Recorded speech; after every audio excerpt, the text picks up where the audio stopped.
வணக்கம். இன்னைக்கு கீதா சமையல் அறையில் நம்ம பார்க்க போகிறது சத்து மாவை யூஸ் பண்ணி பண்ணக்கூடிய ஒரு சூப்பரான பணியார ரெசிபி தான். ஸோ சத்து மாவு சாப்பிடாத குழந்தைங்களுக்கு கூட இந்த மாதிரி பணியாரமாக பண்ணி கொடுத்தீங்கன்னா ரொம்ப விரும்பி சாப்பிடுவாங்க. வாங்க எப்படி பண்ணலான்னு பார்க்கலாம். ஸோ நான் முதல்ல வீட்டில் ரெடி பண்ண சத்து மாவு எடுத்திருக்கேன். ஸோ அரை கப்புக்கும் கொஞ்சம் ஜாஸ்தியாக எடுத்திருக்கேன். அடுத்து 1 கப் துருவின தேங்காய். ஸோ தேங்காயோட சாப்பிட்றப்போ ரொம்ப நல்லாயிருக்கும். அடுத்து 1 கப் கருப்பட்டி. ஸோ நீங்கள் வெல்லம் கூட எடுத்துக்கலாம். ஸோ எதுவாக இருந்தாலும் சுத்தமாக இருக்குது அப்படின்னா தட்டி இப்படி டைரெக்டாக போட்டுருங்க. அப்படி இல்லை அப்படின்னா ஹாட் வாட்டரில் நல்லா மிக்ஸ் பண்ணிவிட்டு ஃபில்டர் பண்ணி அந்த தண்ணியை ஆட் பண்ணிக்கோங்க. ஸோ இதில் மண் கிடையாது, அதனால் டைரெக்டாகவே நான் தட்டி போடுறேன். அடுத்து 2 வாழைப்பழம், நல்லா பழுத்த பழமாக எடுத்துக்கோங்க. ஸோ இந்த வாழைப்பழத்தை இப்படியே சேர்க்கணுன்னு அவசியம் கிடையாது, நீங்கள் மிக்சியில் போட்டு அரைச்சி கூட சேர்த்துக்கலாம். ஸோ அந்த மாதிரி போட்டிங்கன்னா ஈஸியாக நீங்கள் மிக்ஸ் பண்ணிடலாம். அடுத்து பால் 1 கப். ஸோ பால் தான் ஊற்றணும் அப்படின்னு கிடையாது, தண்ணி கூட நீங்கள் ஆட் பண்ணிக்கலாம். ஸோ பால்னால் கொஞ்சம் ஹெல்த்தியாக இருக்கும் அப்படின்னு சொல்லி தான் நான் பால் ஆட் பண்ணுறேன். ஸோ இப்போ கையாலே நல்லா பிசைச்சிருங்க. ஸோ வாழைப்பழத்தை நல்லா மசிச்சிடணும். இப்போ ஓரளவு பிசைஞ்சாச்சு. இப்போ தேவையான அளவு தண்ணி ஊற்றிக்கோங்க.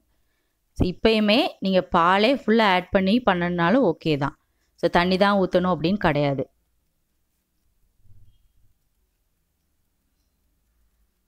இன்னும் கொஞ்சம் தண்ணி ஆட் பண்ணுறேன். ஸோ இப்போ மாவு ரெடி ஆயிடுச்சு. ஸோ பார்த்தீங்கன்னா தெரியும், வாழைப்பழம் தெரியலை, நல்லா பிசைஞ்சாச்சு வாழைப்பழத்தையும். ஸோ இந்த டைமில் ஸ்வீட் கரெக்டாக இருக்கான்னு செக் பண்ணிக்கோங்க. அப்படி இல்லை அப்படின்னா நீங்கள் கொஞ்சம் கருப்பட்டியோ வெல்லமோ கூட கொஞ்சம் ஆட் பண்ணிக்கோங்க. ஸோ இப்போ இந்த பணியார மாவு ஒரு அரை மணி நேரம் ஊற வைங்க. அரை மணி நேரத்துலேருந்து 1 மணி நேரமே ஊற வைங்க. ஸோ அப்படி ஊற வச்சு பண்ணுறதுனால பணியாரம் ரொம்ப சாஃப்டாக இருக்கும். ஸோ இப்போ நான் 1 ஹவருக்கு அப்புறம் பணியாரம் பண்ணுறதுக்கு ஸ்டார்ட் பண்ணுறேன். நான் நெய் தான் யூஸ் பண்ணுறேன், நீங்கள் ஆயில் போடனாலும் போட்டுக்கலாம். ஸோ முதல்ல போடுறப்போ கொஞ்சம் நெய் கொஞ்சம் ஜாஸ்தியாகவே ஊற்றுங்க. அதே மாதிரி அந்த பணியார சட்டியை ஹீட் பண்ணுறப்போ நீங்கள் லோ ஃப்ளேம் இல்லைனா மீடியம் ஃப்ளேமில் வச்சு சூடு பண்ணுங்கள். ஹை ஃப்ளேமில் வச்சிங்க அப்படின்னா திரும்ப பணியார அந்த மாவு ஊற்றுறப்போ கருகிரும் ஒரு சைடு. ஸோ உள்ளே சரியாக வேகாது. அந்த மீடியம் ஃப்ளேமில் வச்சே கடைசி வரைக்கும் பண்ணிங்க அப்படின்னா ஸோ ஒரே மாதிரி பணியாரம் வரும். வெளியிலையும் உள்ளேயும் ஒரே மாதிரி வெந்திருக்கும். ஸோ குழந்தைங்களுக்கு கொடுக்குறதுனால நான் நெய் ஊற்றி பண்ணுறேன். நீங்கள் நல்லெண்ணெய் ஊற்றி பண்ணணுன்னா கூட ஓகே தான். ஸோ ஒவ்வொரு வாட்டியும் மாவை எடுத்து ஊற்றுறப்போ நல்லா மிக்ஸ் பண்ணிவிட்டு ஊற்றுங்க. ஸோ இப்போ ஒரு சைடு நல்லா வேகணும், அதுக்கு 5 மினிட்ஸ் ஆகும். ஸோ சீக்கிரம் வேகணும்னு சொல்லி நீங்கள் ஹை ஃப்ளேமுக்கு மாற்றிடாதீங்க, மீடியம் ஃப்ளேம்லேயே வச்சுருங்க. 1 சைடு பணியாரம் நல்லா வெந்துருச்சு அப்படிங்கிறத எப்படி தெரிஞ்சுக்கலான்னா, ஸோ பணியாரத்தை சுற்றி பார்த்தீங்க அப்படின்னா ஒரு கேப் விழும்.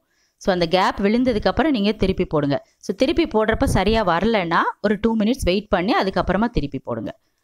ஸோ இந்த மாதிரி இப்போ எடுத்தீங்க அப்படின்னா இந்த மாதிரி தனியாக வந்துருச்சுன்னா நல்லா வெந்துருச்சுன்னு அர்த்தம். ஸோ நீங்கள் ஹை ஃப்ளேமில் வச்சிங்கன்னா ஒரு சைடு ஃபுல்லாக கருகிரும்.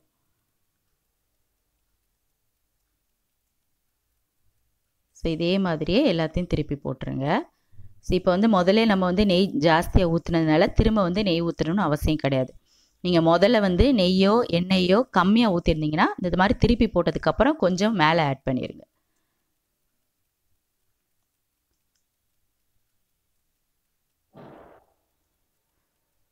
ஸோ இது ஃபஸ்ட் டைம் பண்ணுறப்போ, செகண்ட் டைம் தேர்ட் டைம் நீங்கள் மாவு ஊற்றுறப்போ பார்த்தீங்கன்னா ரொம்ப லோ ஃப்ளேம்லேயே வச்சு ஊற்றுங்க.